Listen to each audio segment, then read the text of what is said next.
Aí, gravação iniciada. Gente, o que eu peço para vocês é para vocês ficarem atentos em relação ao meu visual aqui, porque hoje de manhã eu tive alguns relatos que estava travando bastante, então se ficar travando, vocês me avisam, beleza? Deixa eu enviar lá,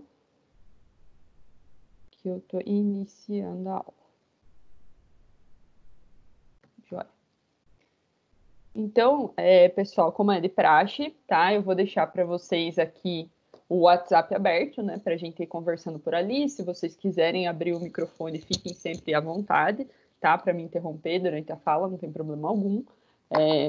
Acho que o objetivo principal dessas aulas online aí é que a gente consiga interagir pelo menos um pouco do que a gente interagiria no presencial, né? E com essa matéria, ela é uma matéria que tem um aspecto, né, que é um pouco diferente do que a gente vai ver na sequência dos conteúdos dentro do curso de Engenharia Civil, mas a gente consegue fazer uns links interessantes dependendo do assunto que a gente está conversando. E essa parte de recursos energéticos que a gente vai ver hoje, né, dá para fazer umas conexões com a parte prática de maneira bem interessante, tá? Então, nós vamos finalizar hoje a nossa unidade 4, vamos fechar falando da parte de depósitos minerais. Então, na aula passada, a gente iniciou essa parte, né? Avançou um pouco nela, e eu vou finalizar ela primeiro, para daí a gente entrar na parte de recursos energéticos em si. É uma aula bem tranquila, ela não tem muitos slides, tá? É mais para a gente ir conversando e entendendo esses assuntos, esses aspectos. Em relação, pessoal, aos nossos vídeos e aos nossos conteúdos aqui que eu passo para vocês em PowerPoint toda semana.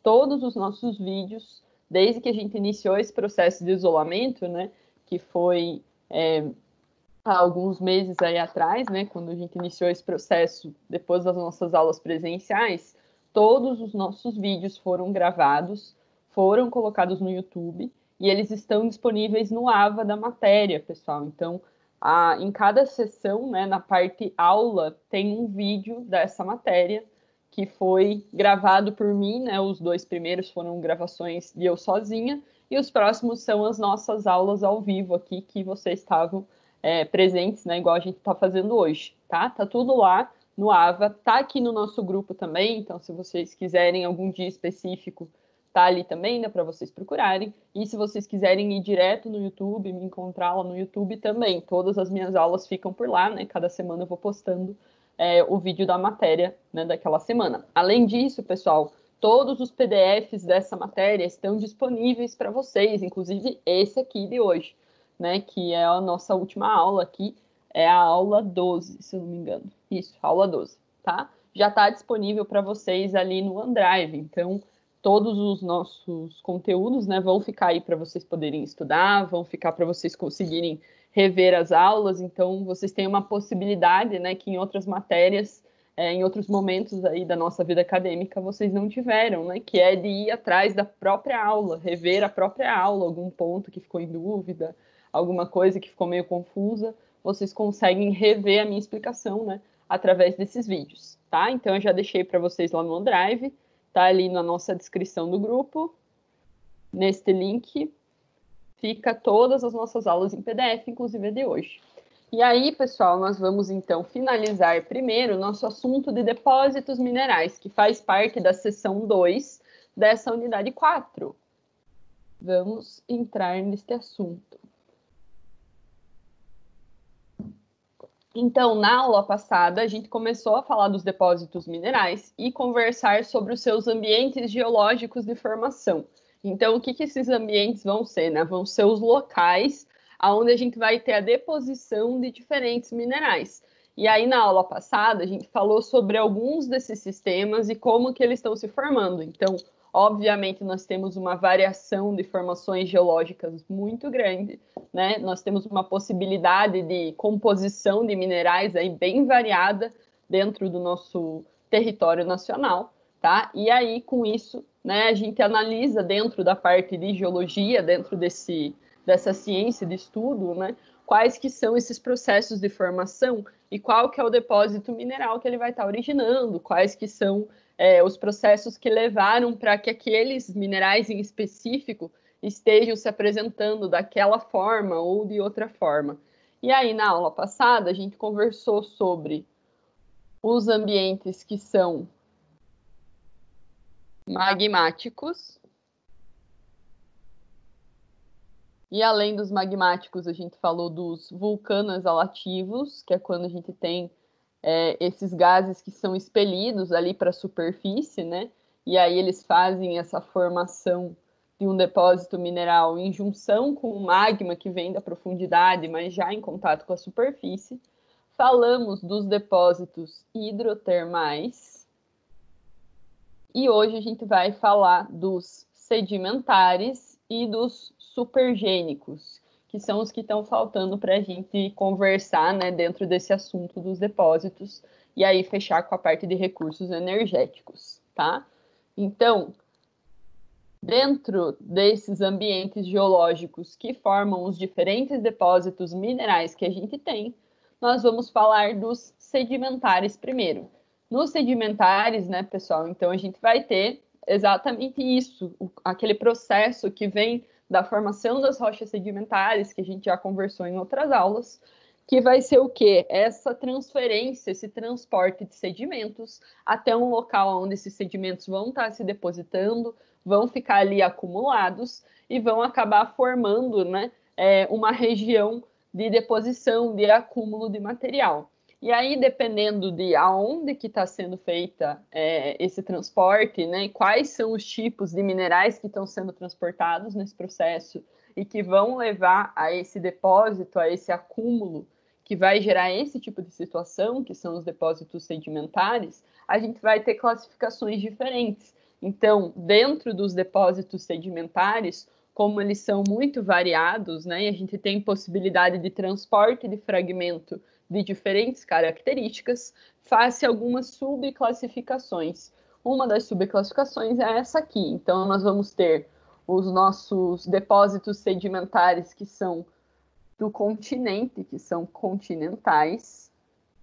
E aí o continental, pessoal, ele está simplesmente relacionado, né, com locais de depósito aonde a gente contém água doce. Então, a gente conversou um pouco nos ambientes de depósito sedimentar, né, um pouco antes na matéria, falando sobre as regiões lacustres, aonde a gente tem um depósito que é natural, né, que está diferente dessa deposição marinha, desse contato litorâneo. Então, esses ambientes onde o relevo é propício para que haja esse acúmulo, aqui a gente vai classificar esses depósitos minerais como depósitos continentais, onde a gente vai ter a presença, né, de água doce, ela que vai ser o nosso fluido ali, que vai estar carreando esses minerais para chegar num local de deposição, então estão relacionados com esses aspectos.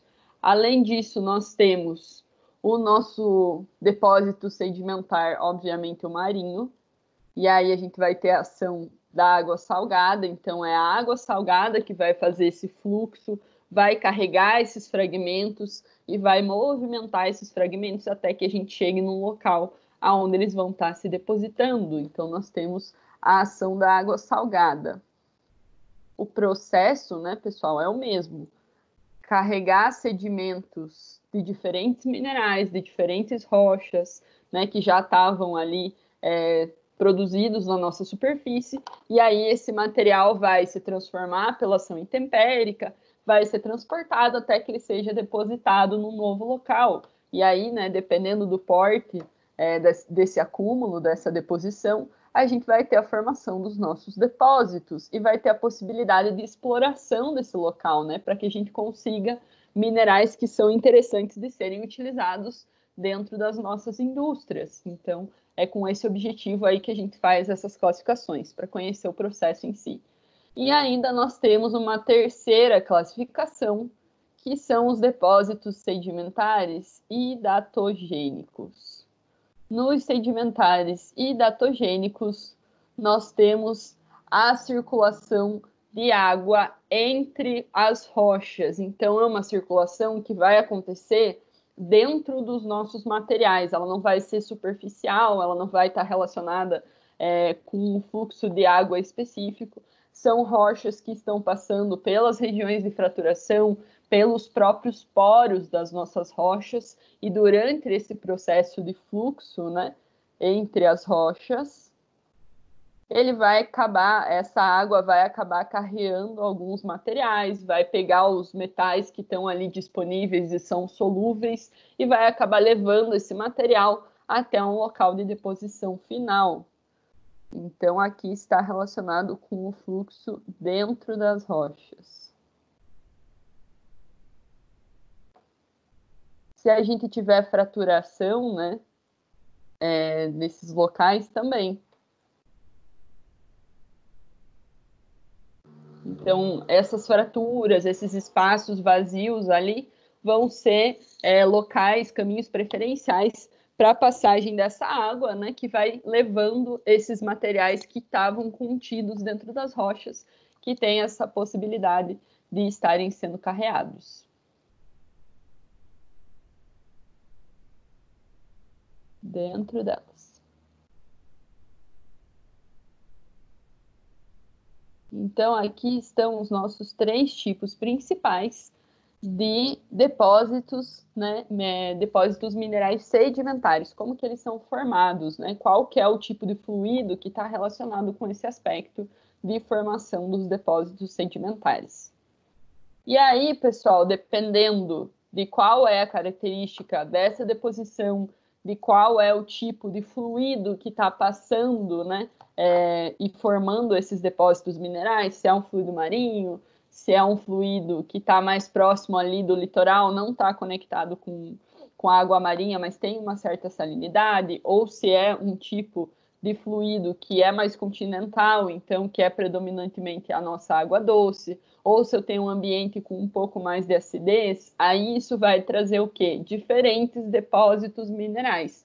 Então, desde o processo da aula passada, né, que a gente estava conversando, desde o processo de formação macro, que vai gerar esses depósitos minerais em si, então, esse procedimento de modificação de pressão e temperatura de uma rocha, ou esse transporte de outros minerais que já estavam presentes numa primeira região, ou, né, se a gente vai ter um resfriamento de magma e tudo mais, esses processos macro vão interferir, sim, em quais minerais que vão estar presentes no nosso depósito final, mas também as características, né, desses processos ao longo deles estarem acontecendo. Então, as pequenas nuances, qual é o tipo de fluido, nesse caso, que está carregando esses minerais, vai também influenciar no nosso depósito final, como que ele vai ser formado e quais que são os produtos que vão ser produzidos, né, e que a gente vai conseguir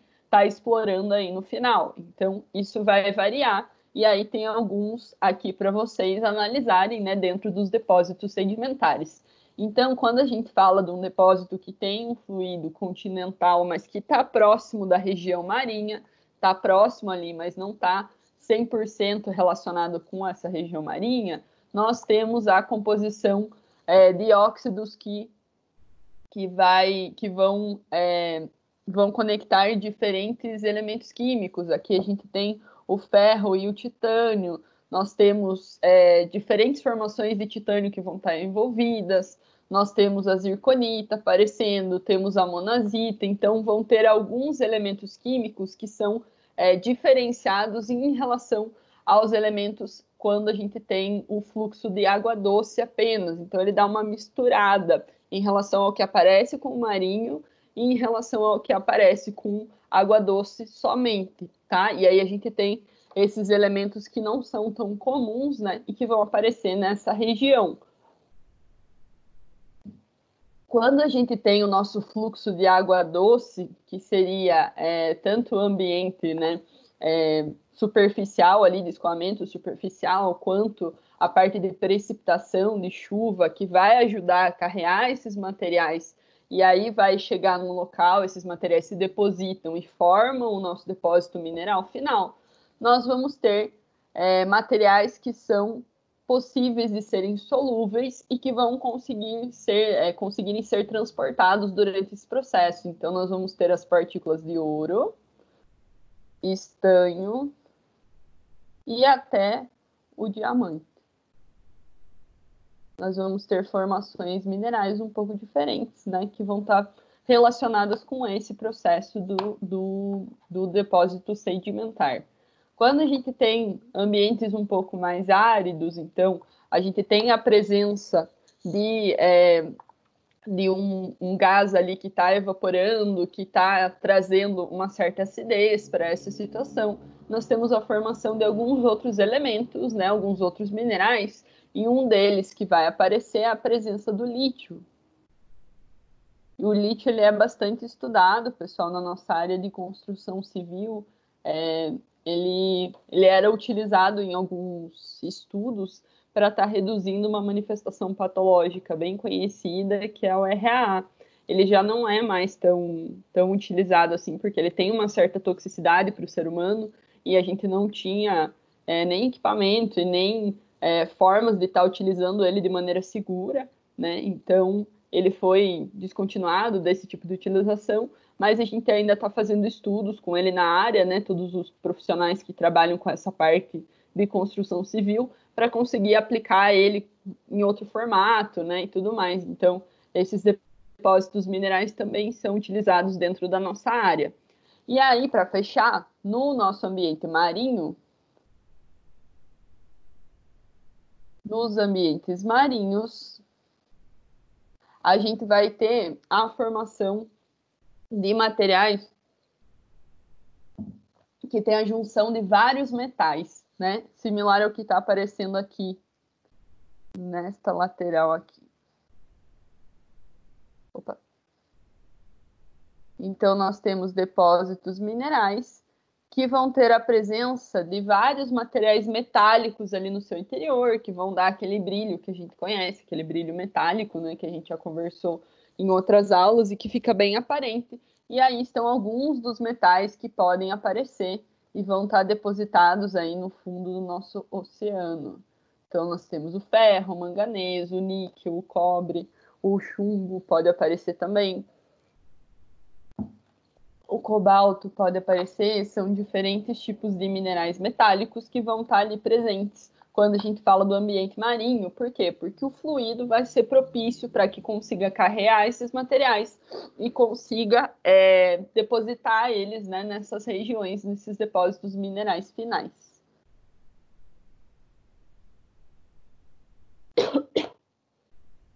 E aí, meu povo, a gente conversou um pouquinho sobre esses ambientes, né, que estão relacionados com os fluxos. O último que falta a gente falar é do ambiente hidatogênico, né, que é um pouco diferente dessa parte de água doce e de água salgada.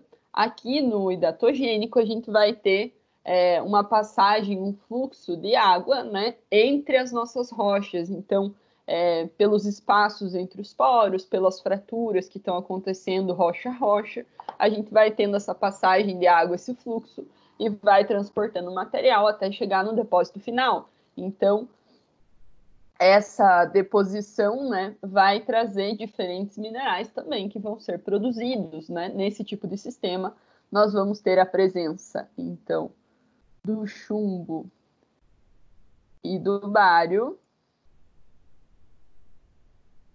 e podemos ter ainda, em menor quantidade, a presença do urânio, que é um material radioativo, né? Então a gente tem que ter um cuidado no momento de extração e tudo mais, e até o nosso cobre. E aqui tem uma figura que vai mostrar um pouco desses processos, né? Então eu vou deixar ela aqui para vocês. Quais são os tipos de formações e a variedade de minerais que a gente tem, né, dentro desse sistema sedimentar. Então, como vocês viram, dependendo do tipo de fluido que está carregando os materiais, nós vamos ter uma variação bem grande dos minerais que vão estar sendo formados, dos minerais que vão estar disponíveis ali para serem explorados depois, né, de forma comercial. E aí a gente vai ter essa variedade aparecendo aí dentro do nosso território nacional e mundial também. Então, aqui tem alguns exemplos de tipos de depósitos minerais que podem ser formados dentro dessa parte sedimentar, né? Ela é bem ampla, desde a parte de rochas, né, que a gente conversava lá no começo, sim a variação mais ampla de tipos de rochas que a gente tem são essas rochas sedimentares. Nós temos uma possibilidade de formação muito grande, e aqui com os depósitos minerais não é diferente. E aí, pessoal, os últimos depósitos minerais que a gente vai conversar hoje, então a gente falou na aula passada sobre os magmáticos e falou sobre os hidrotermais, e agora a gente falou sobre os sedimentares, e os últimos que faltam são o que a gente chama de supergênicos. Nos depósitos supergênicos, eles vão estar se originando pelas alterações que as rochas vão estar sofrendo durante esses processos de contato com a atmosfera, esses processos de intemperismo. Então, a ação do sol que vai vir e vai retirar a água, né? A gente vai ter a evaporação em si da água que estava presente no solo, na rocha, ou a gente vai ter um processo de precipitação que vai trazer uma nova umidade, né? E aí nós temos também essa mudança que vai sendo realizada no nosso processo geológico ao longo dos anos, vai modificando as nossas rochas e solos que estão em contato, vai trazendo novos esforços, vai tracionando, vai gerando novas fraturas, novas dobras e tudo mais. Então, todos esses processos, né, que vão acontecendo aí ao longo do contato dessas estruturas com a nossa atmosfera vão influenciar para que eles estejam se modificando e formando um depósito mineral supergênico. Então, o que vai acontecer é que durante esse processo, né, que vai modificando ali ao longo do intemperismo, obviamente esses processos vão entrar em contato com as nossas rochas, com as nossas camadas de solo, e vão estar retirando material, vão estar acumulando material em outro local, e aí gerando um depósito mineral diferente do que era inicialmente, né? Vão estar modificando e acumulando determinados materiais, tá? E aí o que vai acontecer, né, é que a gente vai ter diferentes formações também que estão relacionadas com esse processo. E aí nós temos principalmente a formação dos nossos depósitos, que são de ferro, manganês e níquel.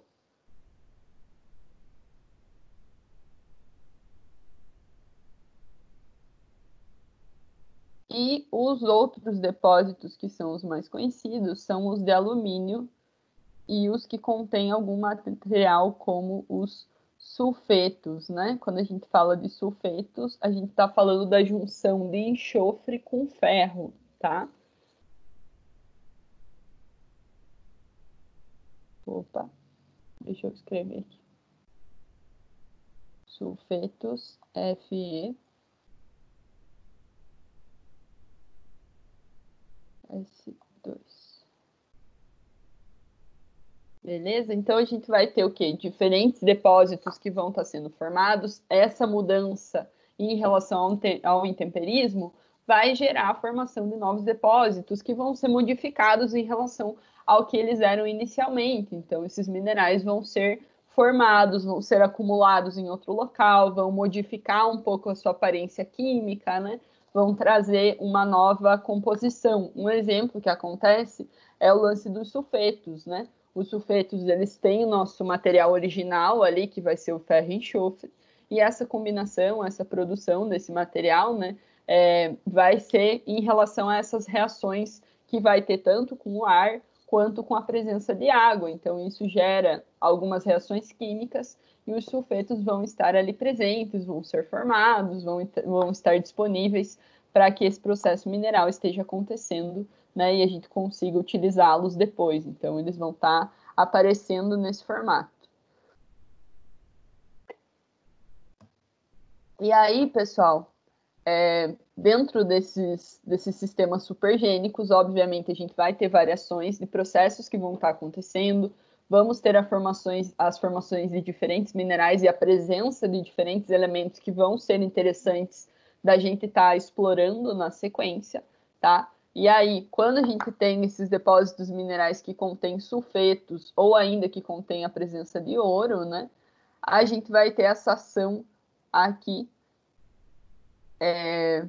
que vai acontecer na sequência, né? Então, se eu tenho esse tipo de material ali presente, eu vou ter a ação da água, então esse contato com a água vai me gerar uma reação que é conhecida como hidrólise, e nesse processo de hidrólise, nesse contato com a água e com a atmosfera, tendo os nossos sulfetos e tendo a presença de ouro, né, a gente vai começar a produzir outros depósitos minerais que também vão ser explorados. Então, por ter esse contato com a atmosfera e por ter esse aspecto de estar mudando, né, por esse contato com a atmosfera, por essas alterações físicas e químicas, os primeiros minerais que a gente conversou aqui acabam se mutando, acabam sendo modificados ao longo do tempo e gerando materiais secundários que vão ser explorados também nesses depósitos minerais. E aí nós temos, por exemplo, a geração de óxidos e hidróxidos de ferro, como a goetita e a hematita, que vão vir diretamente, né, desse processo, dessa reação dos nossos sulfetos com a água. São os primeiros produtos de reação quando o sulfeto mineral entra em contato com a água e com o ar. Então, ele tem uma reação ali de oxidação e ele vai gerar óxidos e hidróxidos de ferro, dependendo das condições químicas, ou um ou outro, ou os dois, né?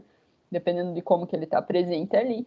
E esses subprodutos também podem ser explorados, também vão estar presentes ali naquele depósito, né, e vão ser utilizados. Além disso, nós vamos ter alguns sulfatos que são solúveis. Então, durante esse processo aí de modificação dos nossos sulfetos, né, eles vão soltar alguns materiais que são solúveis, que estavam inicialmente presos numa molécula, e essa reação de hidrólise vai conseguir liberá-los. E aí, durante esse processo de liberação, nós vamos ter o quê? Material disponível ali também para estar sendo utilizado de maneira comercial, como o cobre, o níquel e o zinco. Todos eles podem estar presentes, né, nesses depósitos minerais supergênicos que a gente está conversando e vão ser liberados aos poucos, né, quando a gente tem essa reação com a água, tá?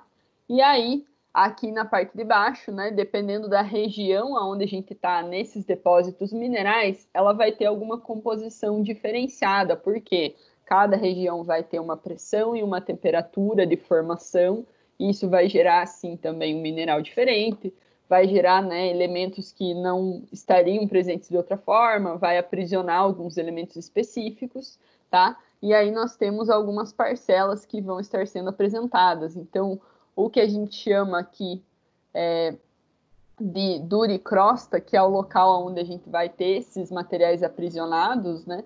Se a gente olhar aqui, nós temos a duricrosta aqui, que vai ser a região mais próxima do nosso solo, então é onde a gente vai ter uma facilidade de exploração interessante nesse tipo de depósito, onde a gente vai ter essa exploração dos minerais em si acontecendo, então é uma parcela mais superficial, então ela é bem interessante para que a gente consiga fazer essa exploração. Nessa parcela ali, né, de rocha que vai conter esses diferentes minerais, nós podemos ter a presença de chumbo, por exemplo, de molibdênio, de vanádio, que são elementos químicos, principalmente o molibdênio e vanádio não são tão comuns, mas que também podem ser explorados, né, com um objetivo comercial. O chumbo é um pouco mais comum, e aí a gente começa a trabalhar, né, com essa retirada desses elementos dali, com o seu processamento para estar incluindo eles nos nossos processos comerciais. Além disso, outros tipos de materiais, né, que podem estar aparecendo são os materiais relacionados à platina. E aí nós temos a platina, que também é um elemento químico, né, metálico aí que vai estar aparecendo, o rutênio, que é um elemento um pouco mais incomum também, o paládio também. Então, são elementos que podem estar presentes ali na nossa duricrosta, né, nesse local onde nós vamos retirar o material num depósito que seja formado desta maneira, né, pela ação do intemperismo, nesses depósitos supergênicos, e aí, dependendo do local, de como que eles foram formados, como que eles foram produzidos, esses minerais podem estar presentes, podem estar ali aparecendo, né, e a gente utiliza o seu processo de exploração. Esses materiais aqui, principalmente, pessoal, que contém essa parcela de ferro, que tem essa composição aqui dos sulfetos e tudo mais, vocês podem encontrar com uma outra nomenclatura, que é essa nomenclatura aqui de Gossan ou chapéu de ferro. Gossan, não sei como fala. Pode estar aparecendo, né? É uma região de rocha, de deposição ali mineral, que tem essa composição com os sulfetos, que vai ter a presença, né, dos seus elementos de oxidação pela reação com a água, com a atmosfera, pode ter a presença de ouro, de alguns outros materiais metálicos, então vai ter uma variação de composição, né, mas é essa parcela mineral aí que a gente vai estar explorando. Beleza? E aí, pessoal, o que é importante da gente saber, né, é que nesse tipo de processo aqui, que tem a formação pelo acontecimento, por esses contatos com o intemperismo, então por essas mudanças que vão acontecendo, né, quando a nossa rocha, quando o nosso sistema geológico vai sendo modificado ao longo do tempo, pela ação de molhagem e secagem, pelo contato com outras rochas e tudo mais, ele vai depender de uma certa estabilidade da região.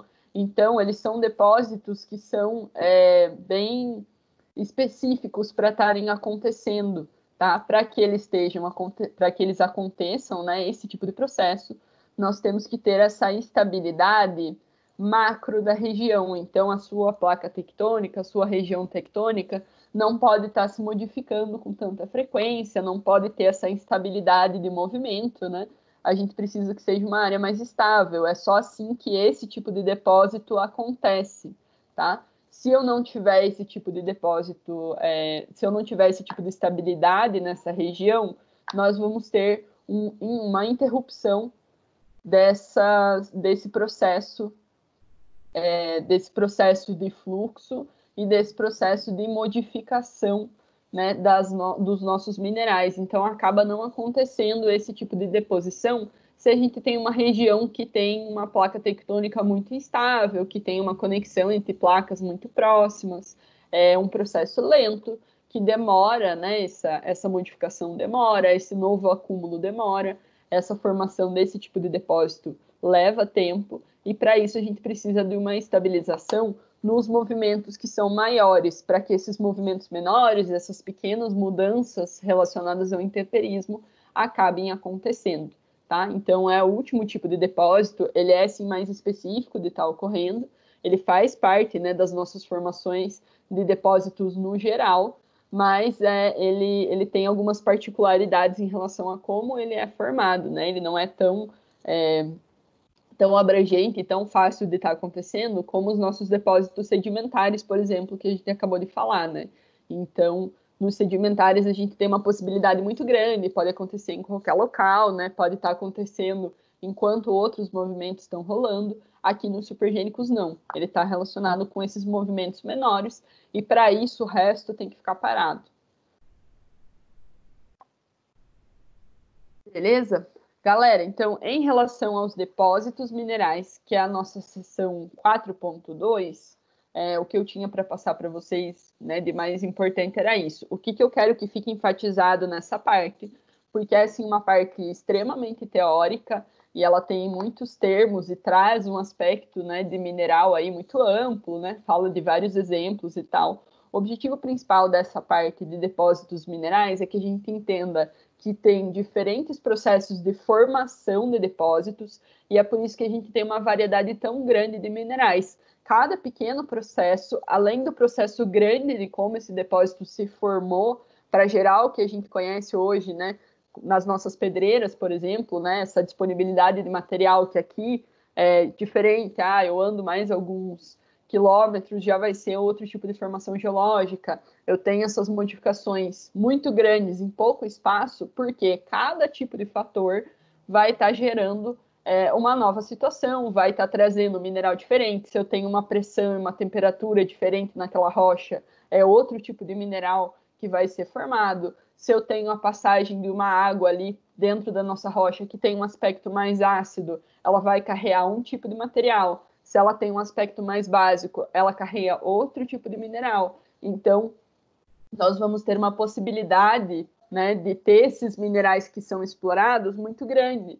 E isso acaba trazendo uma variação bem abrangente aí dentro da área da geologia, né? Nós temos esses processos macro que a gente estuda, mas vocês viram que dentro dos processos macro a variação ainda é muito grande. Então, a gente pode ter a presença de vários tipos de minerais, pode ter a possibilidade de encontrar variados elementos químicos, e isso nos possibilita trabalhar com várias situações comerciais. Então, dependendo do que eu tenho disponível, né, eu posso explorar isso ou explorar em outra região que seja mais interessante, ou aguardar para que esse processo geológico avance, para que aquele material tenha um preço, né, que seja mais interessante no futuro, para que o comércio mude e ele seja mais requisitado. Então, essa variação dos depósitos é sim muito grande, é muito extensa. Nós temos uma possibilidade muito grande aí de material, mas o importante é a gente entender quais são os processos macro e quais são essas possibilidades de formação para a gente começar a analisar, né, qual é a importância de estar conhecendo o depósito em específico, o que tem de mineral, o que aquilo pode me trazer, que é o que a gente faz comercialmente aí no nosso dia a dia, analisa, né, esses sistemas minerais e rochosos um pouco mais a fundo para conseguir utilizar eles de maneira adequada, porque a variação é sim muito, muito grande, meu povo. Deixa eu só silenciar aqui. Beleza. Beleza, galera? Eu queria perguntar se aqui nesta parte que a gente viu agora ficou alguma dúvida, alguma questão. Tranquilo por enquanto?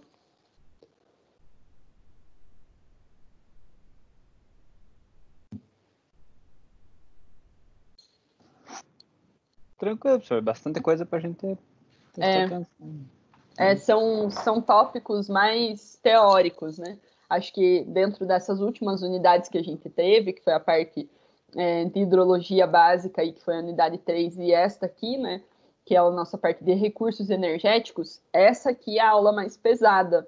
Até por isso que eu acabei dividindo ela em 2 vídeos diferentes, né, em 2 aulas diferentes, porque acho que pegar ela de uma vez só aí fica bem pesado em relação aos termos, tá? Mas estudem com calma, não é difícil, né? É só bastante conteúdo específico, ele dá muitos exemplos, vocês vão ver isso no livro também, muitos exemplos de tipos de minerais que podem estar presentes, tipos de elementos e tudo mais, mas a gente entendendo a lógica maior do negócio, né, a gente consegue avançar bem tranquilamente. E agora a gente vai entrar na nossa última sessão, tá? E essa sessão eu prometo é mais tranquila em relação à parte teórica, tá? Termos e tudo mais. A gente conversa um pouco sobre os nossos recursos energéticos. Então, desde o começo da matéria, né, a gente vem falando das formações geológicas de forma ampla, a gente conversou sobre as movimentações tectônicas, né, como que elas estão acontecendo, e aí elas vão, sim, trazer um aspecto geológico diferente, vão influenciar nas nossas transformações de relevo, e aí a gente começou a falar dos elementos básicos, então, desde o processo mineral, da sua cristalização, né? Quais que são os elementos que compõem ele na escala bem, bem micro, e aí foi analisando esses aspectos minerais, os nossos materiais rochosos, analisou os nossos solos, analisou a nossa hidrologia, então esses aspectos de fluxo de água que vão estar também interferindo nas formações geológicas, tudo para que a gente analise aqui também, no final, os aspectos comerciais. Então, a gente conversou um pouco sobre os nossos depósitos minerais, né? Eles são explorados comercialmente, a gente utiliza diferentes minerais e diferentes rochas aí dentro do âmbito não só da construção civil, mas de outras indústrias também, né? E aí a gente finaliza falando de alguns recursos energéticos que estão presentes nessas nossas formações geológicas, estão ali fazendo parte dessas formações e que são, sim, muito explorados, ainda vão ser muito explorados, né? E são utilizados dentro do campo da construção civil e dentro, né, do campo de outras indústrias, como a indústria de geração de energia, de maneira ainda muito ampla. Então, a gente utiliza isso, né, dentro da nossa sociedade em si. Então, é importante que a gente conheça esses recursos energéticos e discuta um pouco sobre eles dentro do nosso aspecto geológico, né? Nessas formações, aonde que eles estão localizados, por que eles são chamados dessa forma, né? Qual que é a sua formação em si, a sua origem, tá? Então, nós vamos conversar sobre os recursos energéticos, sobre a sua formação e acúmulo, principalmente. E nesses recursos energéticos, a gente foca nos elementos que são a base de hidrocarbonetos. Então, a sua composição química vai ser a base dos nossos hidrocarbonetos. Então, a gente vai ter, claro, presença de água, vai ter a presença do carbono, vai ter essas conexões químicas diferenciadas que vão trazer os nossos materiais energéticos aí diferenciados. E o foco principal dessa aula aqui, desse processo de conversar sobre esses recursos, é falar sobre os recursos que são não renováveis, né?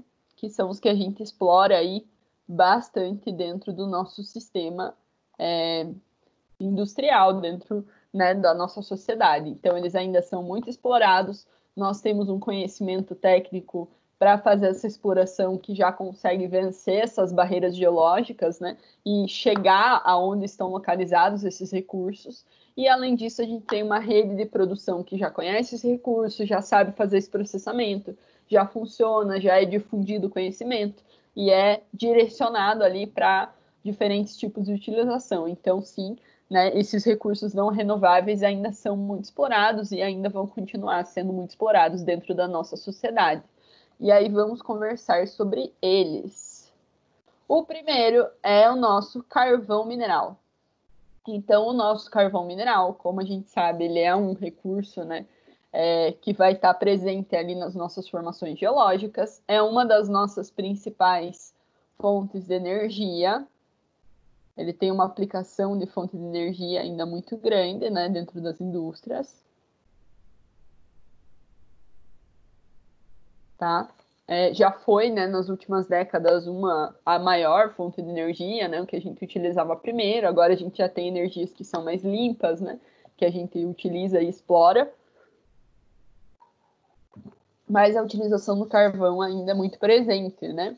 Como que o carvão acontece, né, pessoal? Então, nós vamos ter uma matéria orgânica, que vão ser restos de vegetais, restos de animais, que vão estar ali presentes e vão ser compactados e vão ser modificados por pressão, por temperatura, tá? E vão ser modificados em relação à sua cadeia química, né? Então, eles vão variando ali, tendo esse processo de reação e de modificação em si, vão gerar uma rocha sedimentar, que é o que a gente conhece por carvão. Então, é uma junção de fragmentos orgânicos que vai gerar a nossa rocha, né? Que é o carvão que a gente conhece hoje.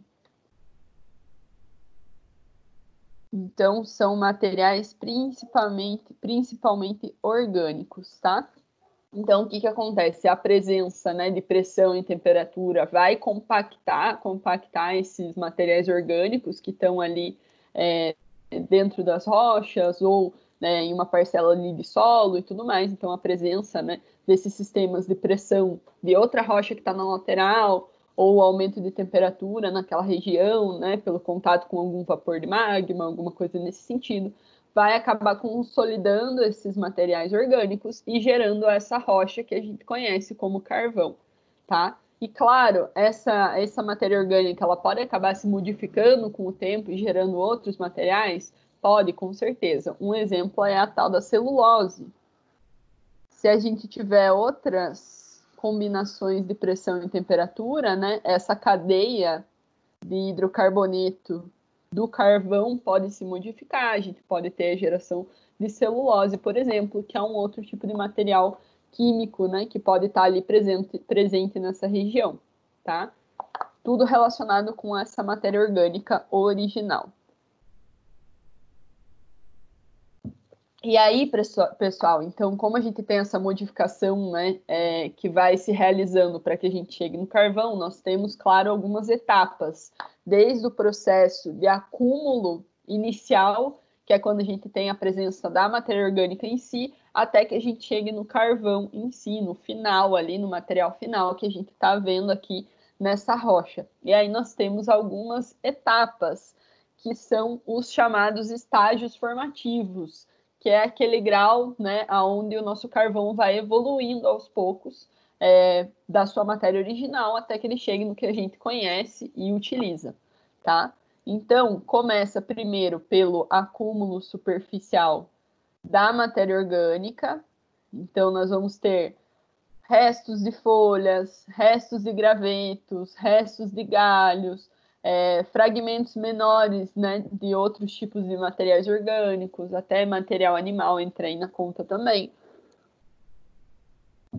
E esse acúmulo superficial de matéria orgânica tem um nome específico, é um material super poroso e super solto, né? Então, que não tem resistência, não tem compactação, é só uma junção desses diferentes materiais aí, que é o que a gente chama de turfa. Alguns de vocês conhecem esse tipo de solo, né? Tem algumas regiões mais superficiais aí, dependendo do terreno, que a gente dá a sorte ou o azar, dependendo de encontrar uma camada que seja que não tenha resistência nenhuma, que seja só um acúmulo vegetal ali, bem úmido e bem fragmentado, né, que é o que a gente conhece como turfa.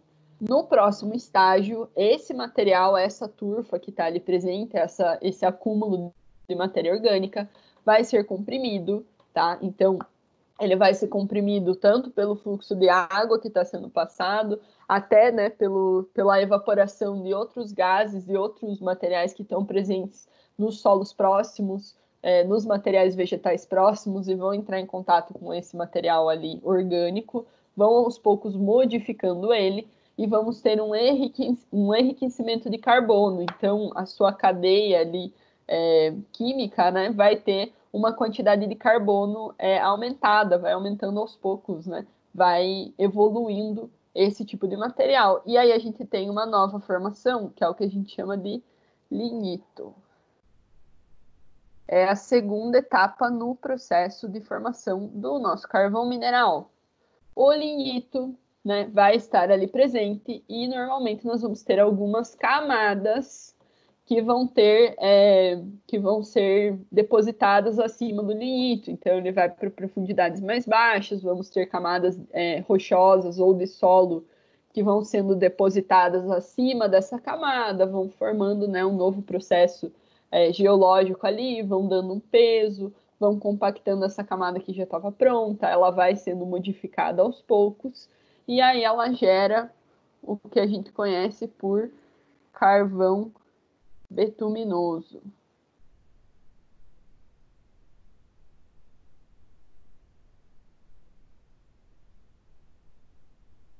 Então, é um material, né, já diferenciado, já é um tipo de rocha, né, que é o nosso carvão aí, a gente já vai conseguir estar utilizando esse tipo de material. Ele tem um poder de queima interessante, né, tem já uma maior porcentagem de carbono em relação aos outros dois, tem uma certa solidez, a gente já consegue retirar fragmentos em si e utilizar isso dentro da indústria, mas a gente tem ainda um processo de evolução maior, que é a nossa última etapa de maturação do carvão, que é esta etapa final, aonde a gente tem a presença desse carvão betuminoso e ele vai ser modificado, então a sua estrutura vai ser modificada ao longo do tempo, vai ter um soterramento ali com mais camadas de solo, mais camadas rochosas que vão causar uma nova pressão, e aí nós temos a composição de um elemento que vai ser quase que exclusivamente formado por carbono, pode chegar até uma formação de 96% só de carbono, né, suas moléculas, e esse elemento é o que a gente chama de antracito. Então, nós temos uma evolução dentro do nosso carvão mineral. Ela vai acontecendo com o tempo, vai levar, né, vai necessitar da realização de processos geológicos que vão acontecendo aos poucos. Então, não é uma formação que acontece rapidamente, por isso que a gente fala de recursos não renováveis, né? são recursos que demoraram muito para estar ali presentes, e são recursos que vão demorar muito para se recompor depois que a gente retira, né? Ou que nunca vão se recompor, porque essas condições não vão não vão estar presentes ali novamente. Então, a gente tem todo um processo de evolução para que a gente chegue num material que seja explorado comercialmente, né? Como o carvão betuminoso aí, para que a gente chegue numa rocha como o antracito. Então, tem esses processos acontecendo e não é sempre que eles vão estar disponíveis na nossa natureza, né? A gente está retirando material que pode nunca mais voltar a ser formado. E aqui nós temos essa evolução. Então, se vocês olharem, né, a gente começa em camadas que são mais superficiais, que é esse primeiro acúmulo. Aqui está a nossa turfa. E aí, à medida, né, que os processos geológicos vão acontecendo, a camada vai ficando mais profunda, e o nosso elemento, né, comercial aí vai sendo formado, e a gente tem essa modificação geológica acontecendo. Então, é um processo lento que vai estar acontecendo, né, para a formação do carvão mineral, para que a gente chegue no material que tem essa composição de carbono, que dê esse poder calorífico que a gente utiliza para a geração de energia, né? Então ele demora para estar acontecendo aí.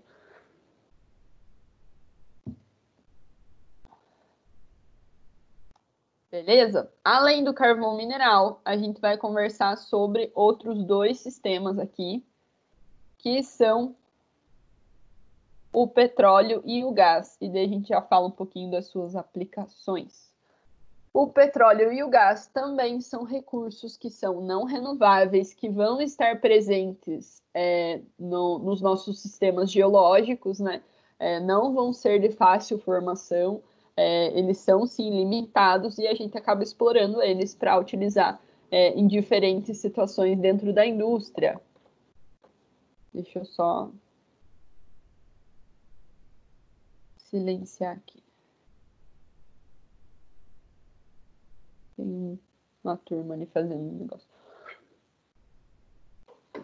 Então, vamos conversar sobre o petróleo e o gás natural. Eles também vão ser formados pela acumulação de matéria orgânica, tá? Mas vai ser, né, esse acúmulo e modificação vai estar acontecendo em origem marinha, tá? Então, a matéria orgânica em si vai ser diferente daquela que origina o carvão mineral. Ali a gente estava falando de matéria orgânica, que é de parte continental, né, da nossa superfície terrestre comum.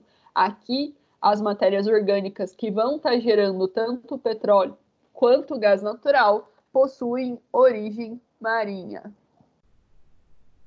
E isso vai trazer, né, vai fazer com que o meu elemento ali de recurso que vai ser formado seja diferente, né, dependendo do tipo de material, ele vai ter uma característica diferente, tá? E aí esses materiais, essas matérias orgânicas aí que são diferenciadas, vão estar depositadas normalmente no fundo desses locais que tem um depósito aquoso, então no fundo dos mares, oceanos ou até de lagos, né, que sejam salinos aí, e vão ser compactados ali com novas camadas de depósito. Então vem os grãos de argila, os grãos de areia, a parte de solo siltoso ali, que vai trazendo novas camadas e vai aos poucos compactando essa camada orgânica que estava ali presente. Beleza, essa camada orgânica vai aos poucos sendo compactada, né, nesse processo geológico, e com isso nós vamos ter um aumento de pressão, porque eu tenho mais peso em cima dessa camada, ela vai ser acumulada em regiões menores, né, vai ser confinada ali aonde couber, aonde for possível dela ser confinada aos poucos. Além disso, nós vamos para profundidades maiores, com isso a gente tem um aumento de temperatura, né? E aí essa temperatura vai aumentando, a pressão vai aumentando, e isso gera reações químicas diferentes nesses locais. E essas reações químicas vão me gerar um primeiro elemento, um primeiro recurso, que é o que a gente chama de querogênio. O que é o querogênio? O querogênio é exatamente o que está escrito aqui nesta parte, uma fração da matéria orgânica acumulada na rocha sedimentar, que não é solúvel, então ela fica ali sólida, né, mesmo que a gente tenha essa passagem de água, e é composto por materiais que não têm uma estruturação, então não tem essa cristalinidade, são materiais ali orgânicos, então algas, pólens, restos de vegetais, a própria vitrinita, que é uma composição que vem lá do carvão mineral. Então a gente tem a junção desses materiais ali naquele local e forma uma rocha sedimentar ali, né, um fragmento que fica em contato com a rocha, combinado com essa rocha, né, que é o que a gente chama de querogênio. Ele não é fluido, ele é sólido, ele vai estar disponível ali, e à medida que ele vai se modificando, a gente vai ter a formação dos recursos que a gente conhece. É a primeira formação, o primeiro elemento ali geológico formado por esse aumento de pressão e temperatura em relação a essa matéria orgânica aí que tem origem marinha. E aí, né, o que acontece com esse querogênio? Na sequência, a gente vai ter, então, essa rocha que está em contato com esse elemento, né, que contém o querogênio. Essa rocha a gente vai chamar de rocha fonte ou rocha geradora, porque ela tem esse primeiro elemento aí, que vai ser a base para que a gente forme o petróleo e o gás natural. E aí, pessoal, aqui já começam as diferenciações. Então, nós temos querogênio. Dependendo do tipo de querogênio, ele vai formar petróleo e vai formar gás, mas menos gás do que petróleo, ou ele vai formar só gás. Depende do tipo. Então, se a gente tiver os tipos 1 e 2, e aí vai estar relacionado com a sua composição química, quais são as porcentagens de material, né, de compostos que a gente tem no querogênio, se ele tem mais de uma coisa, mais de outra, ele vai formar mais uma coisa ou mais de outra, tá? E aí a gente vai ter essa variação acontecendo e ele vai formar diferentes tipos de materiais, né? Então, vai gerar petróleo e gás natural, ou vai gerar só o gás natural. E aí, como que faz essa geração? Como que essa geração está acontecendo? Né? Como que o petróleo e o gás se formam nesse composto geológico ali, nessa formação, partindo do querogênio? Vai se formar pelo que a gente chama de janelas de temperatura, ou intervalos de temperatura. Nessas janelas, nessas temperaturas específicas, esses elementos vão ser formados. Então, vocês vejam, desde o carvão mineral e para essa formação desses outros dois recursos também, quantos processos geológicos têm que estar sincronizados para esse tipo de sistema acontecer, para essas formações chegarem no que a gente utiliza hoje, né, dentro da indústria. Então, vejam como tem uma evolução geológica nos processos e precisa de situações específicas para que isso seja produzido. Aqui, no nosso caso, né, nós temos janela de óleo, temos o querogênio. A janela de óleo, pessoal, vai começar aqui com uma temperatura de 90 graus Celsius, mais ou menos. E quando a gente passa dos 150, a gente vai ter a formação de gás natural. Então, vai ter essa mudança da composição do querogênio pela ação da temperatura e ele vai formar o óleo, né, o petróleo que a gente utiliza, e o gás natural naquele local ali. Então, a gente vai ter uma rocha fonte, que é a rocha geradora.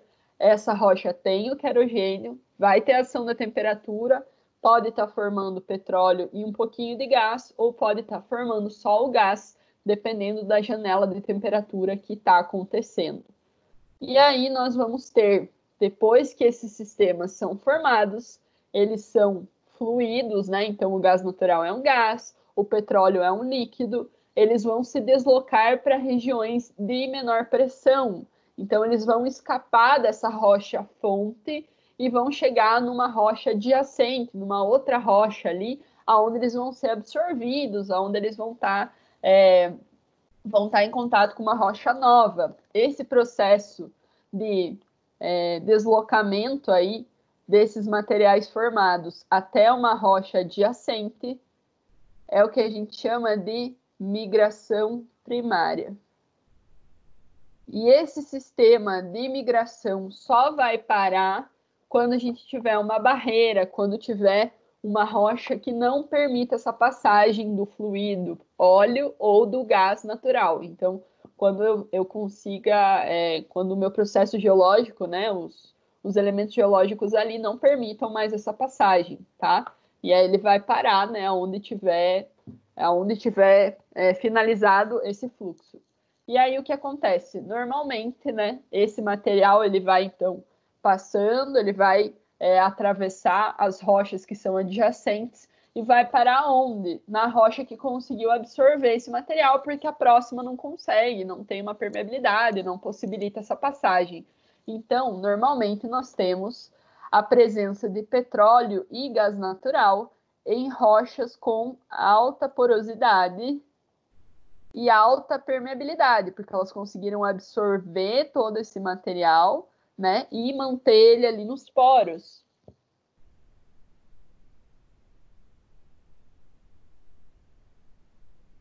É o que a gente chama de rocha reservatório. Ela que vai segurar, né, que vai ter esse material ali contido nela.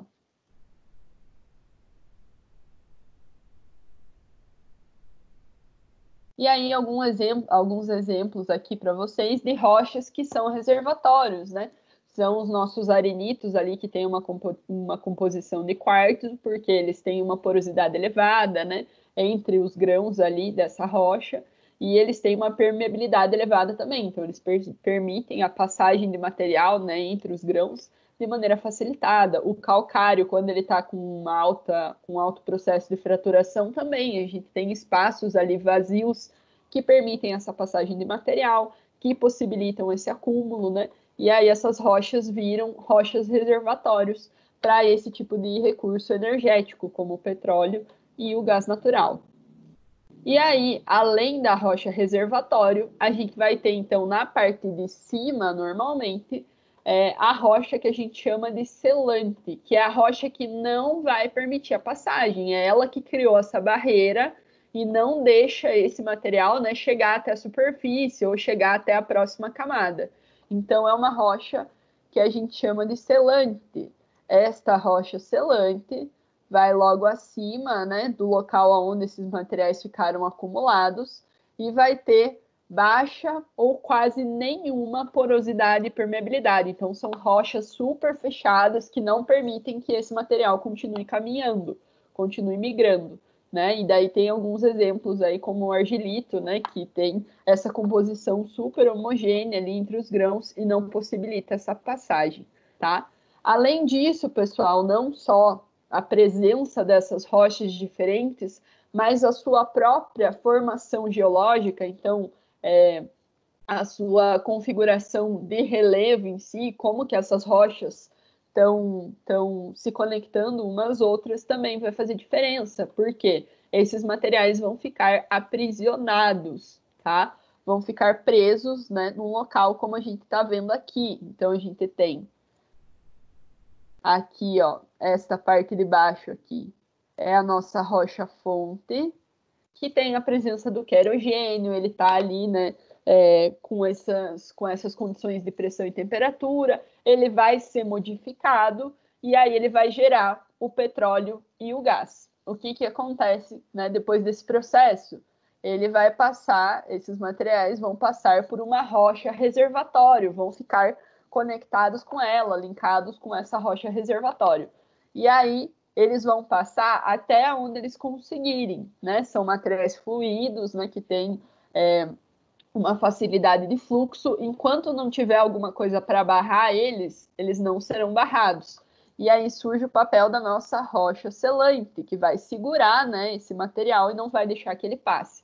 Além disso, a gente precisa entender o aspecto, né, geomorfológico dessa região. Então, essa forma que as rochas estão dando para que esse material fique o quê? Aprisionado, para que ele fique confinado naquele local.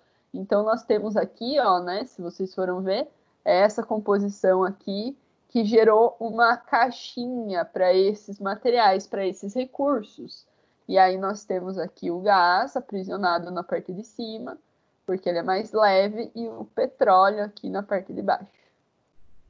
Então, gerou uma situação de aprisionamento. Todas essas composições, pessoal, então a presença da rocha-fonte, a presença das condições de temperatura para fazer essa modificação química, a presença da rocha reservatório que permite essa permeabilidade do material, né, essa passagem do material, a presença da rocha selante na parte de cima, para conseguir impedir que esse material continue passando, a presença dessa forma específica para gerar uma armadilha ali, um local de confinamento, vai trazer para a gente o que nós chamamos de sistema petrolífero. Todas essas etapas têm que acontecer de forma sincronizada, então tem que estar acontecendo ali, tem que ter a presença de uma rocha selante, tem que ter a presença dessa rocha reservatório, tem que ter as condições de temperatura adequada, tem que ter um local que permita esse acúmulo, né, de forma em relação à forma da geologia mesmo, né, que permita que esse material fique aprisionado. Então tem que acontecer todas essas condições para que a gente chegue no que a gente chama de sistema petrolífero. Então, o principal aqui, quando a gente fala dessas formações, é a sincronização entre as etapas.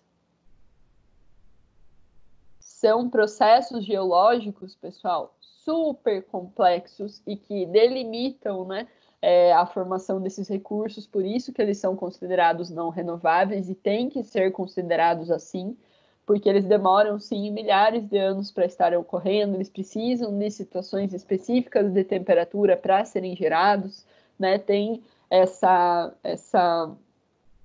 esses aspectos químicos que não vão estar acontecendo facilmente, né? Então, eles demandam de uma junção de vários fatores para estarem surgindo aí nas nossas formações geológicas. Então, a gente tem que, sim, valorizar esse tipo de recurso e entender como fazer a sua melhor utilização.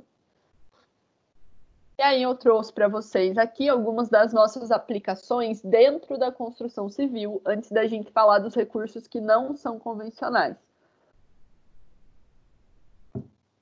Então, nós temos os recursos que são convencionais, que são os que a gente acabou de ver, né?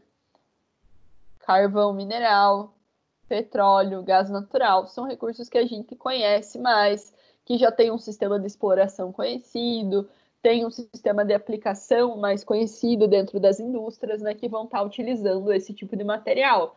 E aí eu trouxe algumas das aplicações. Então, dentro da indústria siderúrgica, por exemplo, o carvão mineral é utilizado para que a gente faça a fusão ali, né, dos nossos elementos e forme as nossas barras de aço com a composição correta, né, que possibilitem que esse material seja fundido e a gente tenha a estabilização e a separação do ferro para conseguir chegar nas barras que a gente utiliza no dia a dia de obra, por exemplo. Então, tá aqui a utilização, né, do nosso carvão. O petróleo, né, pessoal, tem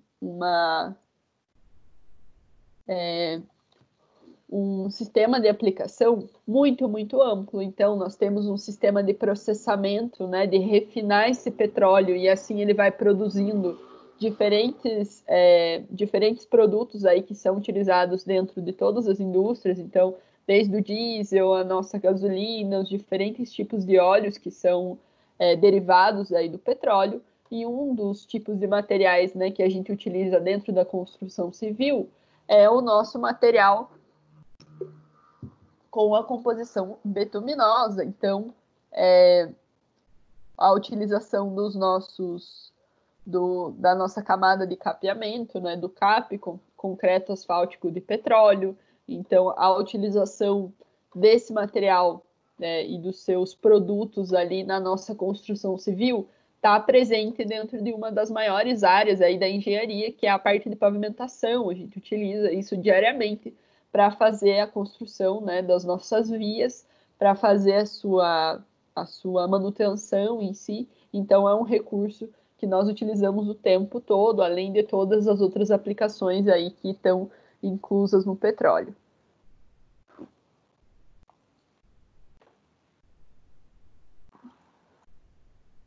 E, claro, por fim, o nosso gás natural.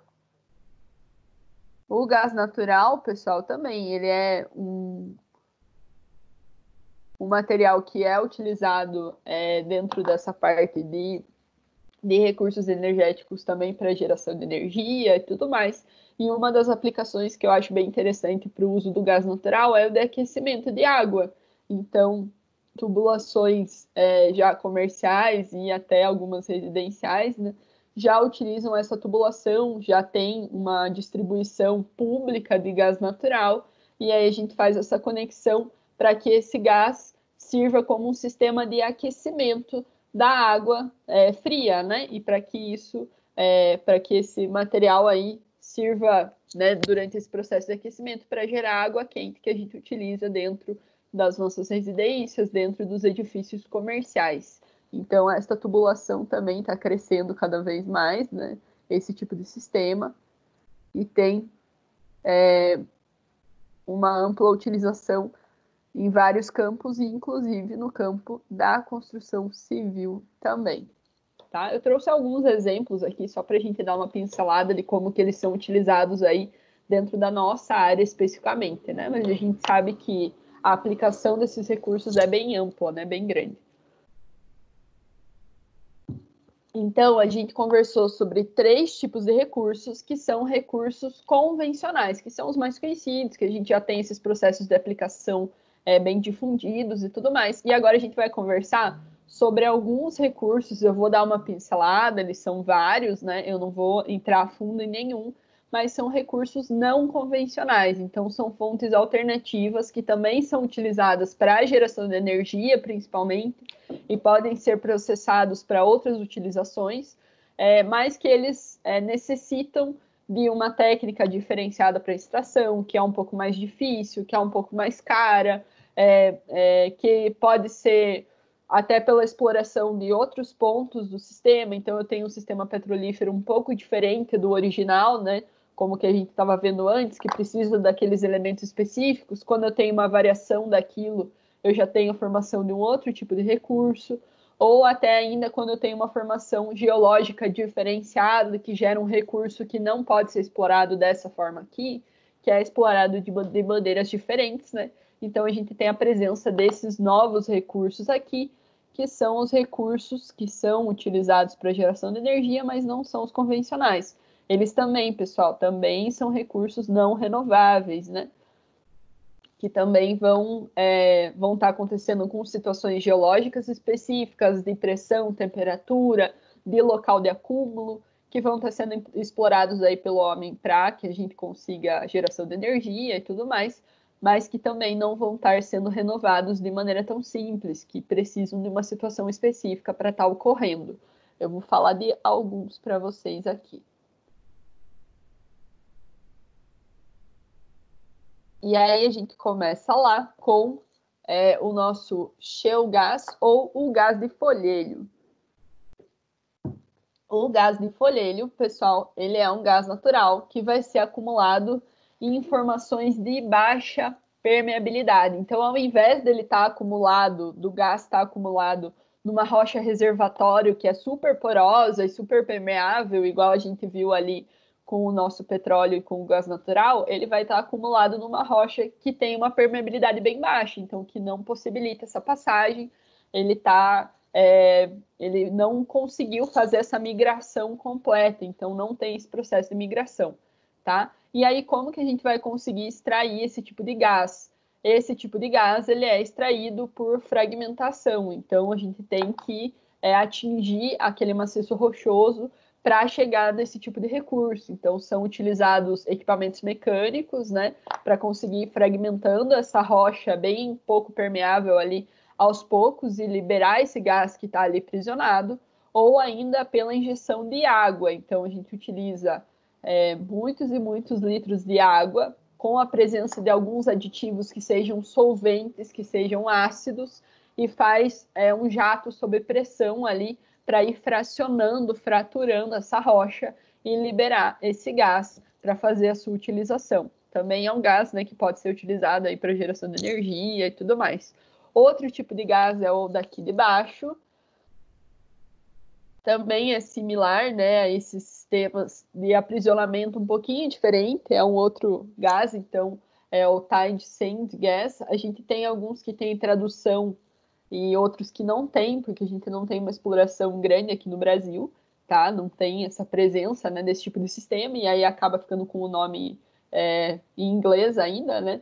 Que é essa primeira nomenclatura que a gente conhece, tá? Esse gás aqui de baixo, né, ele vai ser aprisionado em rochas que são porosas, então tem a presença dos poros e tal, é um pouco diferente do folhelho, que é um tipo de elemento mais um tipo de rocha mais homogêneo, mais uniforme ali, que não tem tanto a presença desses poros, mas a gente tem também uma permeabilidade super baixa, então não permite essa passagem, tá ali aprisionando esse material e também vai precisar do mesmo processo de fragmentação com equipamentos mecânicos ou utilizar essa injeção de milhões de litros de água ali para conseguir ir fragmentando essa rocha e liberar esse gás que está ali presente, né? Algumas das rochas aí que tem esse aspecto vão ser os arenitos, os carbonatos, eles têm uma porosidade, mas não necessariamente eles vão ter esses espaços para passagem do material, né, ao longo da rocha.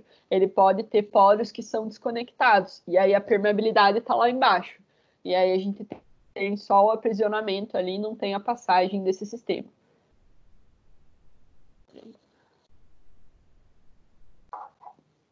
Opa. Então, aqui tem uma imagem, né, desses tipos de gases. Aqui é o gás que a gente estava conversando, que está aprisionado nos folhelhos, né, o gás de folhelho, tá, que está preso numa rocha que tem baixa porosidade, baixa permeabilidade, ficou ali aprisionado nos pequenos espaços que continha, né, isso vai dar para ele um nome diferente e tudo mais. E tem o outro tipo de gás, né, que é o Tide Sand Gas. Eu tenho uma rocha que é porosa, mas ela não permite essa passagem, e ele acaba ficando aprisionado ali nos locais onde é possível, né? Então, fica acumulado naquelas situações. E ainda temos mais dois aqui. Um deles é o CBM, ou Coal Bed Methane, tá? Então, esse gás aqui é um gás de metano, então tem essa composição do metano ali na sua composição química. E aí o que vai acontecer? Esse tipo de gás ele vai ficar aprisionado, ele vai ficar em contato com os grãos que vão formar o carvão. Então, na superfície desses fragmentos de carvão, a gente vai ter a presença desse tipo de gás. E aí, para que a gente consiga fazer esse processo de retirada desse gás e a utilização desse gás também, a gente vai desfragmentando esse material ou até fundindo esse material, né? Então queimando o carvão para que ele libere aos poucos esse gás e a gente facilite a sua passagem, o seu fluxo e consiga fazer o seu aprisionamento ali e utilizar ele de forma comercial. Beleza? E o outro aqui, então aqui em cima tem uma deposição, né, desse tipo de gás, né, o CBM aqui. Então tem essa composição no carvão e ele vai sendo queimado aos poucos para conseguir liberar esse gás que vai ser redirecionado ali para que a gente utilize ele comercialmente. E ainda nós temos aqui o shale oil. Então, o que acontece nessa situação? Nós temos aquela rocha geradora que contém o querogênio, né, que a gente estava falando desde lá do começo da formação da formação do petróleo e do gás. Então, eu tenho aquela rocha, já está com o querogênio formado, mas a gente não tem a temperatura adequada para formar petróleo ou gás, então ficou parado ali no querogênio. E aí o que acontece é que a gente pode retirar esse material, esse próprio querogênio ali que está presente na rocha geradora, né, na rocha fonte, e utilizar esse material fluido para que a gente faça geração de energia, para que a gente faça processamento, né?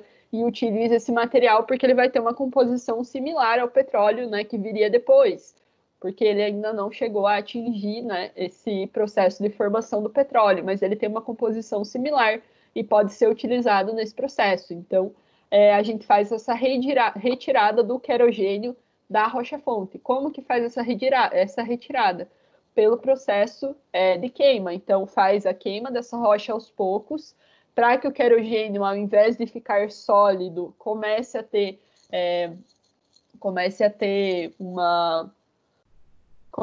uma fluidez, né? Vire um líquido ali mesmo, e aos poucos ele vai sendo escoado dessa rocha para que a gente consiga fazer a sua captação e a sua utilização. Uma das empresas que estava trabalhando com isso aqui na nossa região, né, no nosso estado, era a Petrobras, então tinha um local aí de fonte onde o querogênio era utilizado e trabalhado, né, para ser geração de outros produtos e geração de energia também. E era uma sede ali em São Mateus do Sul. Eu dei uma procurada e eu não tenho certeza se essa sede ainda está funcionando, tá? Se esse sistema ainda está funcionando. Eu vi uma notícia de 2016 que estava para fechar esse local ali de exploração da Petrobras. Eu não sei como que ficou isso agora para 2020, tá? Mas era uma das regiões ali onde esse processo era realizado, essa retirada do querogênio, esse processamento do material. Estamos quase lá, meu povo. Então, beleza, conversamos sobre diferentes recursos energéticos que não são os nossos convencionais. Ainda temos mais 2 aqui e mais um só. Então, nós temos os tar sands, ou as areias betuminosas. Então, nós temos a presença de areia, de argila, a presença de água, e tem essa composição, né, do material, do betume, do asfalto, que a gente tem dentro da nossa composição do petróleo, dentro da composição do querogênio, né, que a gente utiliza aí dentro da pavimentação, a gente conhece um pouco mais. Mas eu posso ter isso presente nas areias, tá? Nessa composição aí, nesses tipos de recurso. E aí, retirando essa composição do asfalto, do betume em si, fazendo esse processamento, a gente consegue utilizar isso como recurso energético, consegue utilizar isso dentro das nossas composições aí de pavimentação, né, que a gente utiliza na construção civil. Então, tem alguns locais onde eu tenho o acúmulo de areia e argila e vão estar presentes ali mais perto da superfície, então vai ser mais fácil de fazer essa retirada e vão conseguir fazer esse processo de exploração de uma maneira mais fácil. Nós temos exemplos no Canadá, principalmente, e na Venezuela, que tem essa composição aí com a presença do betume na sua composição química, né? E conseguem fazer essa exploração desta forma. E aí nós temos ainda o hidrato de gás. O hidrato de gás, pessoal, é um tipo de material um pouco diferente, então ele é um composto cristalino, né? Então, se vocês olharem aqui como se fosse um cristal mais transparente, e as suas moléculas, a sua composição vai estar encapsulando um gás metano e o gás carbônico também. Então, vai ter o gás ali presente dentro desse cristal, tá? E ele é bem raro, ele é encontrado no fundo de oceanos, tem que ter uma espessura ali de água acima do hidrato de 500 metros, pelo menos, para que tenha as condições de temperatura e de pressão adequado para ter essa cristalização e esse encapsulamento. Então, é um sistema bem diferente, né, em relação ao original. Se vocês forem ver, pessoal, todos esses sistemas que a gente comentou aqui, né, eles necessitam do quê? De uma técnica diferenciada para que a gente faça exploração. Eles são sistemas que acontecem em locais específicos, eles precisam de um estudo desde o que está presente naquele material, mas como que ele vai ser retirado dali para ele ter uma utilização comercial interessante. Então, eles precisam de sistemas específicos para fazer essa retirada. Nós temos rochas que estão aprisionando os nossos gases ali, que são extremamente fechadas, que não têm permeabilidade, não têm porosidade, e a gente precisa fazer essa fragmentação, e ela tem que ser à força, tem que ser um processo de ruptura, isso vai demandar energia de equipamento mecânico, ou vai demandar um gasto de água muito grande. Então, são situações aí que não são muito sustentáveis quando a gente fala, né, nesse processo de exploração. Então, tem que ver o que vale a pena de ser utilizado.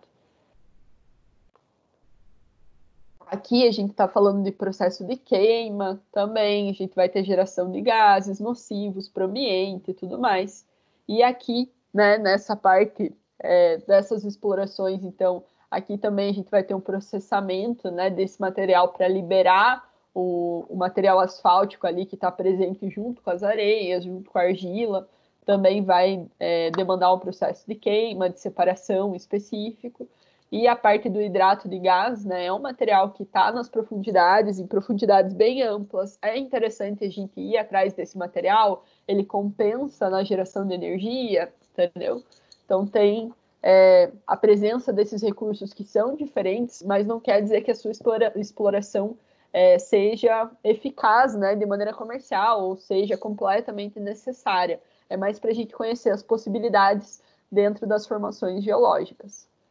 E aí, o último que eu trouxe para vocês aqui é o fluxo de calor geotérmico. Então, dependendo da região da nossa superfície terrestre onde nós estamos, nós vamos ter locais onde a presença do magma, a presença desses vapores, dessa temperatura, é um pouco mais aproximada, porque eu tenho uma fratura que possibilita que o magma chegue mais próximo da superfície, eu tenho um local ali de abertura que traz um pouco desses vapores que tem uma temperatura elevada, e tem alguns locais onde isso é possível de ser utilizado, né, como recurso energético. Então, a gente tem, à medida que eu vou descendo de profundidade ali na minha superfície, né, para dentro do meu globo terrestre, eu vou tendo um aumento de temperatura muito rápido, diferente do que a gente teria aqui, por exemplo, no Brasil, né, não tem esse tipo de formação. Quando eu tenho esse incremento de temperatura muito rápido, a gente vai ter a presença de um vapor com uma alta temperatura no local. Esse vapor pode ser utilizado, por exemplo, para fazer a circulação dessa água subterrânea, para conseguir gerar energia, né? E essa água aquecida aí trabalhar dentro de uma indústria ali que gere uma situação energética. Então, utilizar o próprio sistema geológico em si a favor, né, da região, para que a gente gere energia com o que já está ali disponível, sem precisar fazer essas extrações excessivas. E nós temos alguns países que têm esse tipo de formação tectônica e geológica que possibilita esse contato com um vapor de alta temperatura, e alguns desses países são o Quênia, né, e a Islândia também. Acho que na Islândia fica um pouco mais fácil de visualizar, tem várias fotos, né, que mostram esses geysers naturais, que tem essa alta, esses locais com alta temperatura que chegam muito próximo da superfície ali e tudo mais, e a gente pode utilizar esse tipo de sistema para fazer uma geração energética ali, né, interessante, e que consiga alimentar aquela região. É bem, bem legal esse tipo de sistema também. O que a gente precisa analisar para fechar esse assunto são os impactos ambientais. Então, sim, pessoal, essas extrações desses recursos energéticos que a gente comentou hoje vão gerar impactos ambientais, desde impactos ambientais mais simples, como a degradação da vegetação da superfície. Isso já modifica a minha atmosfera, é um impacto ambiental que vai estar prejudicando aquela região? Com certeza, qualquer modificação vai estar trazendo situações prejudiciais para aquele local que antes estava em equilíbrio, mas também, né, relacionado com esses aspectos de extração mais profundos aí, maiores, né, em si. Perdi a palavra. E aí, pessoal, esses sistemas de extração que são mais agressivos e tudo mais, eles vão trazer consequências, impactos ambientais também mais agressivos. Então, a gente vai ter, por exemplo, com queima de material, emissão de material tóxico. Então, vou ter uma atmosfera mais ácida, vou ter a eliminação ali de gases que são tóxicos não só para o ser humano, mas para o meio ambiente no geral, que vai estar modificando o aspecto da nossa atmosfera. A gente pode ter, claro, com a exploração de óleo e de gás, para que a gente atinja essas camadas geológicas, eu tenho que fazer uma perfuração, e essa perfuração pode trazer, sim, vazamentos, né, nos nossos ambientes marinhos aí, que são os locais de deposição desse tipo de material. Então, a gente sabe, né, que esses vazamentos acontecem, a gente vê isso acontecendo quando tem um erro no processo de exploração, tem muita coisa que passa batido também, que não é divulgada, né, dentro da mídia em si. Isso vai influenciar, né, no ambiente no geral, então, desde a nossa fauna e flora local ali até a nossa atmosfera, ao longo do tempo, ela vai sendo modificada por esses processos de exploração. Vamos ter impacto nas águas subterrâneas, então, se eu tenho exploração de um local que estava ali inerte no primeiro momento, que já estava com o seu próprio equilíbrio químico e tudo mais, e eu entro com uma perfuratriz, eu entro com milhões de litros de água que contém aditivos, como a gente comentou aí nos últimos recursos energéticos, isso vai modificar a química do local, vai poder sim contaminar as águas subterrâneas que a gente vai acabar utilizando depois como águas potáveis, então isso modifica e vai contaminando os materiais aos poucos. A gente está movimentando uma formação geológica. A formação geológica, ela aconteceu, né, de uma certa forma, e quando eu mexo com ela, eu posso sim gerar novas movimentações, gerar essas movimentações, sejam elas pequenas ou grandes, então microsismos ou grandes sismos, né? A gente fala dessas movimentações entre os elementos geológicos, entre as placas tectônicas. Então, todos esses processos de extração, quando a gente está retirando esses recursos que são energéticos, que estão presentes nas formações geológicas, vão sim gerar um impacto. E acho que um dos objetivos principais dentro de todas as matérias de engenharia civil que vocês têm que entender durante o curso é que não é porque a gente pode fazer e está fazendo, né, está utilizando esses tipos de sistemas que a gente não precisa conhecer as consequências, entender elas, prevenir para que elas não aconteçam, né, de maneira excessiva, para que não tragam uma situação extrema que não possa ser resolvida, que não possa ser recuperada. Então, entender esses processos e trabalhar em cima disso também é nossa responsabilidade.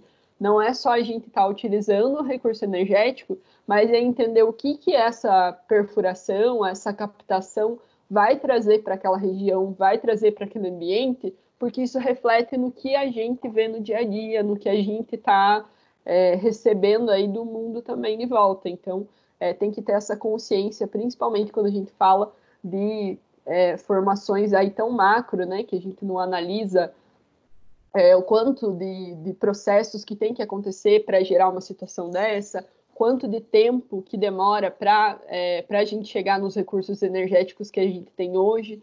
Então, valorizar, sim, muitos materiais que a gente está utilizando e utilizá-los com sabedoria, utilizá-los consciente dos impactos que eles estão gerando, sim, porque a indústria da construção civil, as nossas indústrias aí da engenharia no geral, produzem, sim, muitos impactos ambientais dentro do mundo, produzem sim muito lixo e muitos resíduos, né, que a gente vê hoje, e a gente tem que ter consciência disso e tentar trabalhar isso para mudar da melhor forma. Então, reduzir essa produção de resíduos, utilizar esses recursos energéticos de uma forma consciente, da melhor forma possível, para eliminar esse tipo de pensamento de é meu e eu faço o que eu quiser. Não, não é. É um processo geológico que está acontecendo há milhares de anos para produzir esse recurso, né? Então a gente tem que analisar essa parte filosófica mesmo de utilização, né? Porque é uma coisa que a gente tem tendência de não olhar ao fundo, tá? Tô filosofando? Tô. Por quê? Porque é a última aula, por isso que eu estou filosofando. Gente, em relação aos nossos recursos energéticos, ao que a gente conversou aqui, carvão mineral, petróleo e gás, falou um pouco desses recursos que são diferentes, que têm uma formação diferente, fechou aqui, né, falando um pouco dos nossos impactos ambientais. Ficou alguma dúvida, alguma situação que vocês, que faltou alguma coisa, vocês querem perguntar? Tá tranquilo? Tá de boa?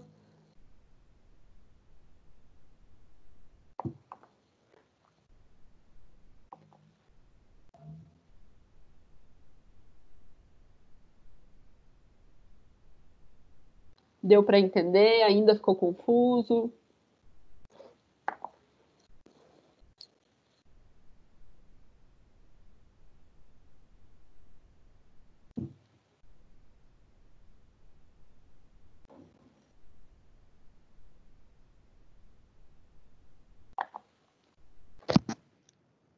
Então, professora, deu para entender.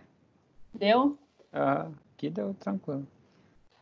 Gente, então, a gente está finalizando a nossa matéria, tá? Então, esses são os últimos assuntos, né, que eu queria abordar com vocês dentro da matéria de geologia, falar um pouco desses recursos e tudo mais. A gente vai ter a nossa prova, tá? Ela vai estar acontecendo. Peraí, deixa eu montar um novo slide para a gente conversar sobre a prova. Vamos lá, prova. Então, vocês vão ter as provas iterativas, né, que são as matérias blended aí, que vai do dia 4 até o dia 10. A nossa prova vai ficar para o dia 16/6. O que vai cair na prova? Unidades 3 e 4.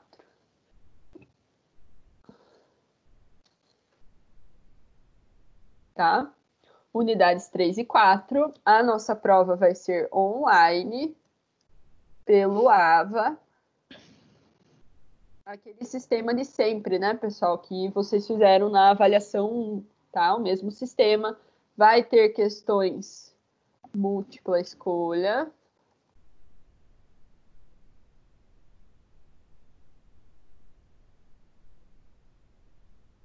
E questões abertas, porque eu adoro corrigir questões abertas.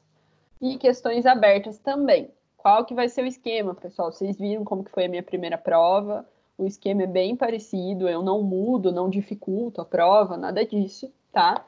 E além disso, né, pessoal, vocês têm um trabalho que está rolando, que é o trabalho da aula passada, né, que eu passei para vocês, que é a nossa última atividade prática aí relacionado com a hidrologia. Alguns já me entregaram, eu já recebi os que me enviaram. E essa última atividade, o prazo dela é até o dia 9, então quem não fechou ainda dá tempo. E esta última atividade, meu povo, então, a atividade está na aula 11, hidrologia básica, até o dia 9, por e-mail. E ela vale 500 pontos. Mas já fechou, professora? Não, esse é 500 pontos na prova. Opa, na avaliação 2, tá? Então, quem não fechou essa atividade ainda, galera, corre fechar, corre aproveitar, pega esse tempo aí e aproveita para fazer, porque é muito ponto e é ponto na prova, então já dá uma facilitada, né, para a gente não ficar com uma prova tão pesada, tá? É uma atividade bem tranquila, né, e tal. Todas as diretrizes estão ali na aula 11 para vocês, que é a aula passada. E aí, com os assuntos de hoje, né, pessoal? Então, a gente finaliza os assuntos para a nossa prova aí. Vão cair unidades 3 e essa unidade 4 final. Não, eu não vou cobrar termos específicos aí, super a fundo e tal. Não vai ser uma prova confusa.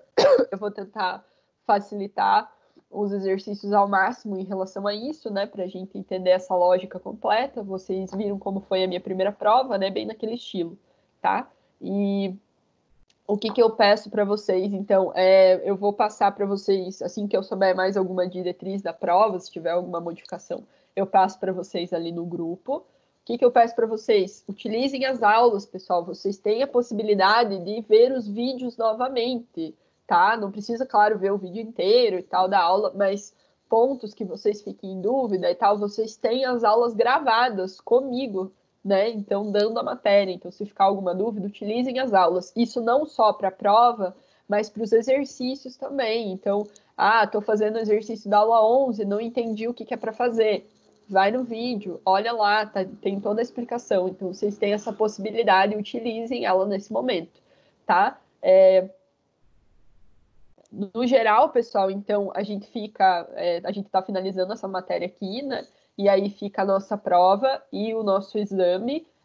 Também vou avisar vocês em relação à data do exame, né? Espero que ninguém precise de exame nessa matéria, tá? Eu sei que é uma matéria um pouco mais teórica e ela tem alguns pontos específicos, né, dentro da parte de geologia, umas nomenclaturas e tudo mais, mas eu acredito que dentro do que eu analisei de vocês durante esse nosso período de aula e principalmente aula online, né, eu consegui ver uma evolução bem interessante na turma desses assuntos, tá? Eu acho que vocês não vão ter problema nessa prova e nem na continuidade aí do curso de Engenharia Civil, né, nessa parcela, vocês vão conseguir, sim, conectar esses assuntos um pouco mais quando a gente vai para matérias aí que estão mais para frente, né? Então, quando entra na mecânica dos solos, quando entra até mesmo nos matérias e faz umas conexões bem interessantes que volta para esses aspectos geológicos aqui. Então, é bem importante esse tipo de conteúdo. Eu acredito que vocês conseguiram aprender bem esse tipo de conceito, né? Apesar de, num primeiro momento, parecer que ficou meio confuso, tá? Então, no geral, pessoal, eu queria agradecer vocês, principalmente pela sua disponibilidade durante esse momento. Eu sei que não foi fácil para ninguém estar com essas aulas online. Foi um aprendizado muito grande para todos os professores, né? Todos que eu tenho contato ali. Então, sim, se esforçando bem mais do que o normal, né? No presencial é, sim, muito mais simples. E eu vi muito, muito o esforço de vocês, alunos, nesse sentido também. Então, de aprenderem o sistema, de irem atrás, de conseguirem entrar no horário, conseguirem fazer os exercícios, entregar as atividades por e-mail, por formulário, aonde fosse, né, para conseguir fechar aí esses conteúdos. Então, saibam que os seus esforços, sim, foram vistos e eles estão sendo valorizados, tá? Então, queria agradecer a todo mundo aí pela presença de novo, nesta terça-feira à noite e em todas as outras também. E queria deixar para vocês a minha ajuda no geral. Então, eu sei que tem alguns que têm matérias comigo, né, em outros dias, e eu já falei isso em algumas das turmas, mas eu fico à disposição de vocês, tanto na vida acadêmica quanto na vida profissional também, né? O que vocês precisarem de mim, quiserem vir conversar, mesmo que a gente não tenha aula em outros semestres, né? Eu fico disponível para isso, tá? Então, muito obrigada aí, meu povo. Ficou mais alguma questão que vocês querem perguntar? Mais alguma coisa? Tá tranquilo?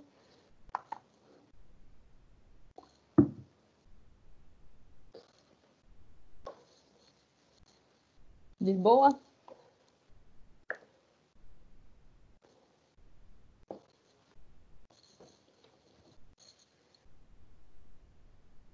De boa, prof. De boa? Então, galera, por hoje era isso. Eu vou finalizar o vídeo, vou enviar para vocês, tá? E aí vocês estão liberadíssimos. E, né, boas provas aí nas próximas semanas e a gente vai conversando pelo grupo. Beleza. Tá joia? Bom resto de semana para todo mundo. Até mais, boa noite. Até mais, boa noite. Boa noite, gente.